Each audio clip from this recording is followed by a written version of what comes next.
Բարև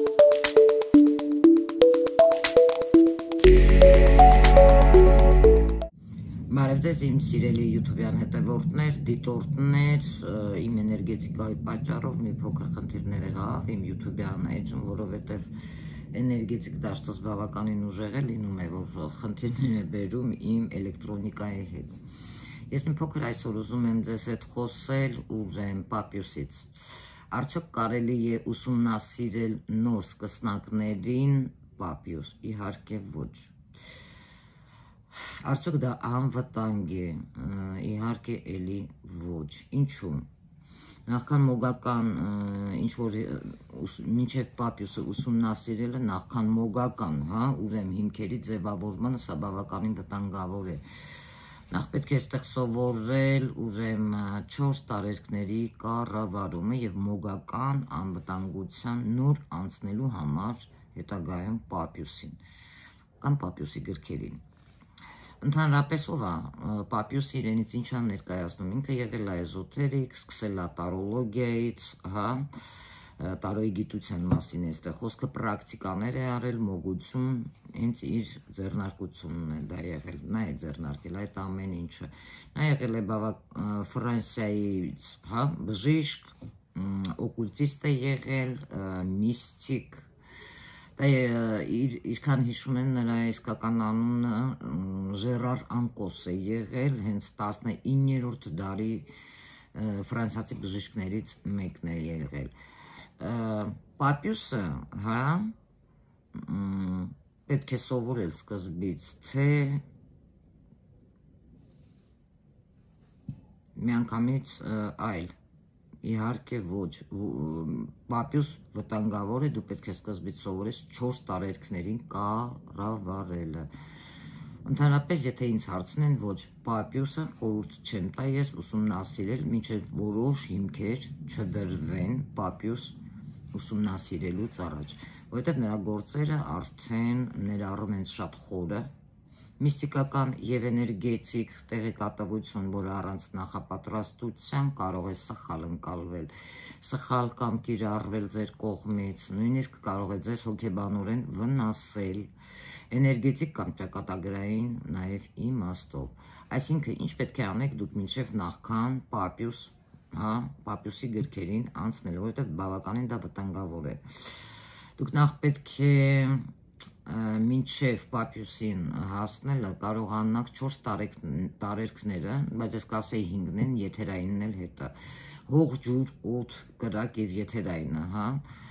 դուք պետք է կարողանաք դա ձեր մեջ կառավարել։ Նախ պետք է կարողանաք հասկանալ, զգալ, վերահսկել քո ներքին տարերկները, օրինակ բերեմ,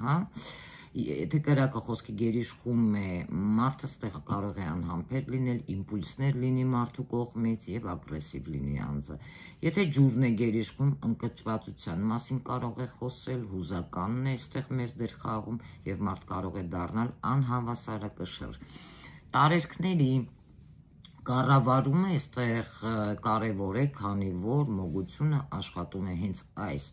էներգիաների միջոցով։ Երկրորդը դա պետք է ունենաք հոգեկան կարգապահություն եւ սրբություն, էկոլոգիապես դուք պետք է մաքուր լինեք, որովհետեւ Papius-ը մի քանի անգամ նշել է, որ մոգությունը դա չի նշանակում վերահսկել արտաքին աշխարհը, այլ նախ ինքնակառավարման մասին է խոսքում։ Առանց մտքի կենտրոնացման այստեղ ու սրտի մաքրության մոգությունը կարող է աշխատել հակառակ ուղղությամբ։ Տարուն հասկանալ որպես խորհրդանիշ լեզու, այսինքն խորհրդանշային, այսինքն Papius-ի մոտ տարոն ոչ թե կանխագուշակման կամ գուշակման գործիք է եղել, այլ սակրալ, հոգևոր զարգացման գործիք է եղել։ Ստեղից էլ հենց դրա համար անհրաժեշտ է հասկանալ հերմետիկ խորհրդանիշներ, սիմվոլիզմները, տարոյի ծառերը, պատկերները, պղնձեոցի իմաստը։ Նաև սեփական ստվերների ճանաչումն է ձեր պետք է այստեղ, որովհետև մոգության եւ Papius-ի ուսմունքի մեջ այստեղ շատ կարևոր է ձեզ ընդունել, որ դու կրում ես ինչպես լույս, այնպես էլ քո մութ կողմը, եւ դու դա պետք է ընդունես, առանց ստվերային աշխատանքի ստեղ մոգությունը բավականին վտանգավոր է, քանի որ անձը կարող է սկսի արտագրել իր ներքին խավարը, արտաքին աշխարհի հետ, իսկ դա իհարկե վտանգավոր է։ Իսկ ինչու կարող է լինել Պապյոսը հենց ձեզ համար վտանգավոր, սկսնակների համար։ Առաջինը դա հենց ինտելեկտուալ հմայքն է առանց հոգևոր ձեր հասունության։ Այստեղ մարդիկ կարող են ներշնչվել գաղափարներից, բայց չլինեն պատրաստ իրական փոխակերպման, այսինքն այն ինչ չլինեք պատրաստ այն ինչի հետ դուք կարող եք բախվել իրականում։ Երկրորդը դա էներգետիկ շփոթն է, այսինքն չսովորելով տարերքներին դուք կառավարել, այստեղ տարուն որպես սիմվոլիկ լեզու, կամ սակրալ գործիք, կարող եք խառնել այստեղ դուք ուղերձները եւ բացել ձեր ենթագիտակցությունը ուժերի առաջ, որոնք դեռ չեք էլ կարող դուք կառավարել։ Երրորդը դա վտանգն է մանիպուլյացիայի կամ գայթակղության միջոցով, ինչը շատ է մեր Հայաստանում, վերցնում են ձեռքները տարո առանց հասկանալու, թե դա ինչ գործիք է, մանիպուլացնում են գայթակղվելով, խաբելով ուրիշներին, նրանց դժբախտության վրա ուրախանալով։ Այսինքն որոշ մարդիկ այստեղ կարող է սկսեն կիրառել ուժերը առանց բարոյական կամ էթիկական հիմքի։ Դա կարող է հանգեցնել իհարկե կառմայական լուրջ խնդիրների։ Իսկ ինչ անել։ Եթե ուզում եք առողջ եւ անվտանգ ճանապարհով հասնել Պապյուսի մակարդակի, այստեղ ես ձեզ խորհուրդ կտամ, ասեմ ինչպես դուք կարող եք աշխատել։ Նախնական դուք պետք է մաքրման փուլ անցնեք, այսինքն հոգու սրբագործման, խորհրդածության, աղոթքներ անեք, տարերքների ներդաշնակեցում պետք է լինի ձեզ մոտ, սովորեք ձեր եսի շերտերը մարմնական, հուզական, մտավոր եւ հոգեվոր, տարերքների ուսուցումը պարտադիր է այստեղ եւ կիրառությունը, որը դուք կարող եք կիրառել, որովհետեւ յուրաքանչյուր տարերքի հետ շատ կարեւոր է մեդիտացիաներ անեք, կարող են ձեզ օգնել նաեւ դրանց փոխազդեցությունը, թե հոգեբանորեն, թե մոգական մակարդակով, նաև տարոյի սիմվոլիկ համակարգն է դա, այսինքն սովորեք միստիկ, փիլիսոփայական տեսանկյունից, ոչ թե միայն, ինչպես ուրիշներն են ասում, գուշակություն, որովհետև դա գուշակության հետ ոչ մի կապ չունի։ Այստեղ Պապյուսի նախապատրաստումը որն է, որ դուք պետքա գրքերը հետագայում, եթե տիրապետում եք 4 տարերքին, եթե կարող եք հայերեն, լեզվով գնել, ճիշտ կարդալ, ճիշտ հետագայում մտնել դրա մեջ, իսկ եթե ոչ, դուք պետք է ունենաք ուսուցիչ մեր տիպի, որպեսզի նրանք ձեզ ճիշտ գիտելիք տան, ճիշտ ուղու վրա դնեն, որպեսզի հետագայում ձեր հոգեկանը չխախտվի, որովհետև Պապյուսը դա լուրջ գիտելիք է։ Նայեք, փուլային ուսուցումները, ծրագրերը, որը նպատակ ունի նախապատրաստելու հենց ինքը Պապյուսը, այս ուսմունքին իրան հասնելու, դա կարող է լինի անվտանգ, խորաթափանց եւ հոգեվոր գիտակցությամբ, որովհետեւ դուք պետք է պատրաստ լինեք առնչվելու այն ամենի հետ, ինչ ձեզ տալիս է Պապյուսը, իր գրքում գրված է, կամ մոգը։ Առաջի փուլը դա հիմքային մաքրումն է եւ ներքին ձեր կարգապահությունը, այսինքն նպատակը այստեղ պետք է լինի հոգեվոր հիմքը, մտքի կենտրոնացումը, ներքին աշխարհում առերեսումը, այն ինչին դուք պետք է պատրաստ լինեք բախվելու։ Դա մեդիտացիայի եւ կենտրոնացման գործիքների հետ պետք է կապ ունենաք, զգալ ձեր սեփական շունչը, մարմնի ձեր կենտրոնները, տեսանելիություն, լսած կլինեք, վիզուալիզացիա, տեխնիկա լույսի հետ աշխատանքներ, ինչու՞ չէ, օրական 10-ից 15 րոպե ուշադրություն դարձնեք ձեր վրա, վարժություններ անեք կամ սեփական ձեր ստվերի խավարը ճանաչելը,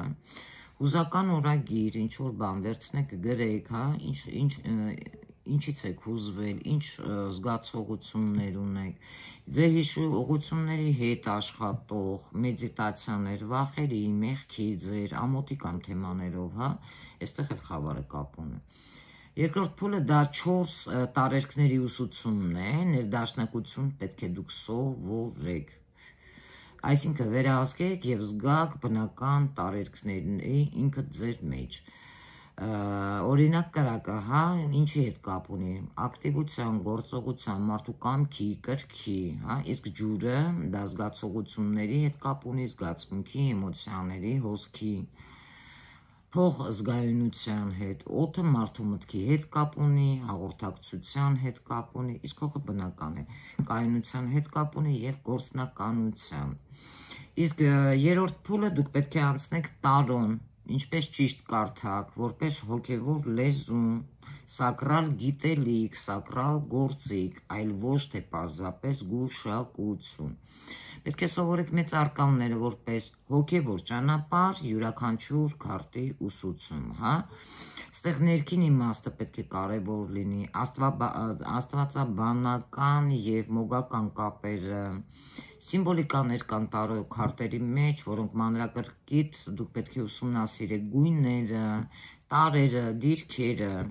եւ այստեղ նշումներ տանեք, հա, ամեն քարտի շուրջ ձեր սեփական տեսլականը պետք է լինի։ Հաջորդ փուլը դա ուրեմն հերմետիկ սկզբունքներն են եւ մոգական էթիկան։ Այսինքն ստեղ նպատակ պետք է ունենաք հասկանալու տիեզերական օրենքները, որոնց վրա կառուցվում է հենց մոգությունը։ Այսինքն սովորեք Հերմես, հա, Տրիսմեգիստոսի 7 օրենքները, այսինքն առաջինը դա մտքի սկզբունքն է, երկրորդը դա համապատասխանությունն է, երրորդը ճոճման օրենքն է, չորրորդը պատճառի եւ հետևանքի օրենքն է, էթիկա եւ մոգություն նպատակ, հա, այսինքն ինչ նպատակով ես ուզում գործել մոգությամբ, կամ հոգևոր խոնարհություն, կամ կամային հպարտություն։ Պապյուսի նախապատրաստումը, այստեղ նպատակը պետք է սկսեք Պապյուսի ուսմունքին շփվել պատրաստ, հոգիով ու ձեր մտքով։ Ես խորհուրդ կտամ, եթե սկսնակեք, պատրաստեք առես, հա, տարոն եւ այլ սովորել եք, ցանկանում եք ինձ մոտ սովորել, ես ձեզ հետագայում կսովորեցնեմ հենց տարոյի գիտությունը ավելի խորը, այստեղ ուշադրություն պետք է շատ կարևոր լինի կաբալայի ծառի, տարոյի արքաների, աստղաբանական համադրումների վրա։ Իսկ Պապյուսը ինքը պրակտիկ մոգության ձեռնարկ է եղել եւ կարող է ճիշտ ուղու վրա դնել, բառեր կա, հա, հենց օկուլտիզմի հետ կապված, որ ասում են մի սկսիր հենց այդ տեղից վերադառնալ փուլի վերջում։ Բարդ թարգմանական բովանդակությունը ամեն մարդ չի, որ ձեզ կարող է տալ, եթե միգուցե ռուսերենից շատ բարդ է լինում այն մակարդակով, որ հայերեն կարողանաք թարգմանել, դա շատ դժվար կլինի, բայց դե համենայն դեպս իմ դպրոցում դա դուք կարող եք ձեռք բերել։ Եվ վերջին փուլը դա 6-րդ փուլն է, քո սեփական մոգական պրակտիկայի կառուցումը դու կարող ես անել, որովհետև ամեն մոգ ինքն է իր պրակտիկան կառուցում։ Այսինքն ինչպես դու կարող ես դա ստեղծել։ Դու կարող ես ստեղծել քո հենց օրինական եւ բարոյական սահմանները, տարական մոգության, փոքր աշխատանքներ, բարձրացման մեդիտացիաներ, պաշտպանության, հա, շրջանակներ կամ հոգևոր շփման տեքստեր կամ ինչ-որ զագվռներ, որ ասում են աղոթքներ։ Հասկացաք, սիրելի հետևորդներ, որովհետև ամեն մարդ չի, որ այս ամեն ինչը ձեզ կարող է սենց քիչ-քիչ, հա, կամաց բացատրել, որպեսզի դուք հասկանաք։ Իսկ որտեղ որ լսում եք, ասում են մենք միանգամից Պապյուս եւ այլ եւ այլ եւ այլ, դա իրոք շատ վտանգավոր է։ Մինչեւ դու չկարողանաս կառավարել 4 տարերը, որը ես ձեզ օրինակ բերեցի, դու իրավունք չունես կպնելու, կարդալու, ուսումնասիրելու Պապյուս։ Դա ամեն մարդու խելքի բան չի։ Այնպես որ զգուշի եղեք, իսկ եթե դուք ունեք ուժեր, կարող եք ինձ դիմել մոգության դասերի համար։ Այսօր այսքանը կարծում եմ ձեզ համար այս մի փոքրիկ լայվը շատ մեծ առիթ էր, որպեսզի դուք մի փոքր խելացի լինեք ճիշտ մասնագետներից իմանալու իրականությունը, որովհետև երբ որ դու բավականին երկար տարիների մեծ փորձ ունես, չէիր ցանկանա, որ ովքեր որ ուժեր ունեն, բայց դեռ չեն կարողանում կառավարել այդ 4 տարերքներին, պետք է զգուշացնել, որպեսզի չմտնեք պապյուս չուսումնասիրեք, որովհետև դա մինչև դուք չկարողանաք կառավարել այդ 4 ուժերը, հող, օդ, ջուր և կրակ,